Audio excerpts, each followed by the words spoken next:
বিসমিল্লাহির রহমানির রহিম। আজকের এই ভিডিওটা অনেক গুরুত্বপূর্ণ। আশা করি আপনার অনেক কাজে লাগবে। অনেকের মনে প্রশ্ন থাকতে পারে যে কোরবানিকে নিয়ে যাদের ঋণ আছে তাদের কোরবানি দেওয়া যাবে কিনা। সে বিষয়ে এখানে বিস্তারিত আলোচনা করব। ঋণগ্রস্ত কিন্তু নেশাব পরিমাণ সম্পদের মালিক। ঋণ থাকার কারণে তার কোরবানির হুকুম কি হবে? সে কি কোরবানি দিতে পারবে? এ ব্যাপারে ইসলামের দিক নির্দেশনা বাকি। নেশাব পরিমাণ সম্পদের মালিক যদি ঋণগ্রস্ত হয় তবে তার কোরবানি দেওয়ার আবশ্যক কিনা তা নির্ভর করে ব্যক্তির অবস্থার উপর। এখন প্রশ্ন জাগে যে ঋণের পরিমাণ কত? ঋণ পরিশোধ করলে যে সম্পদ থাকবে তা কি নেশাব পরিমাণ হবে? প্রশ্নের আলোকে নেশাব পরিমাণ সম্পদের মালিক যদি ঋণগ্রস্ত হয় তবে তাদের কোরবানির বিষয়টি দেখতে হবে। ঋণগ্রস্ত ব্যক্তি ঋণ পরিশোধ করার পর কোরবানির সময় তার নেশাব পরিমাণ সম্পদ না থাকে তবে ওই ঋণগ্রস্ত ব্যক্তির জন্য কোরবানি আবশ্যক না। আর যদি ঋণগ্রস্ত ব্যক্তি ঋণ পরিশোধ করার পরেও কোরবানির সময় সাময়িক ঋণগ্রস্ত ব্যক্তির নেশাব পরিমাণ সম্পদ থাকে তবে ওই ঋণগ্রস্ত ব্যক্তির জন্য কোরবানি আবশ্যক।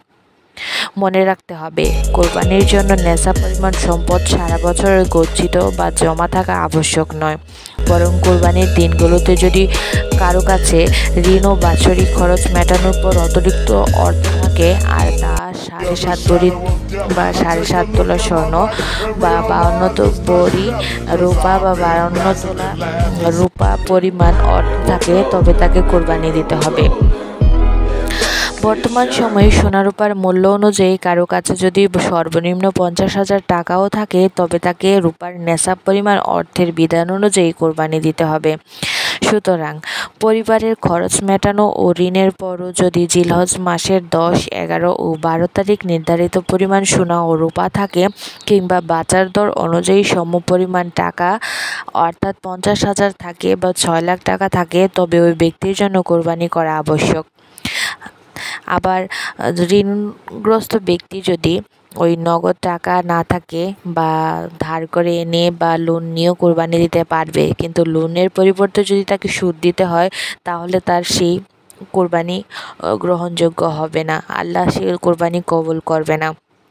অর্থাৎ ঋণগ্রস্ত ব্যক্তি যার কাছ থেকে টাকা নিয়েছেন তার সাথে যদি একটা চুক্তিবদ্ধ থাকে যে এই তারিখের মধ্যে টাকা দিতে হবে, কোরবানি যদি সামনে থাকে, যদি তার টাকা দেওয়াটা বেশি আবশ্যক বা অতীব জরুরি হয় তাহলে সেই ঋণগ্রস্ত ব্যক্তি সেই যার থেকে টাকা ধার নিয়েছে আবার তার জন্য কোরবানি দেওয়াটা আবশ্যকীয় নয়।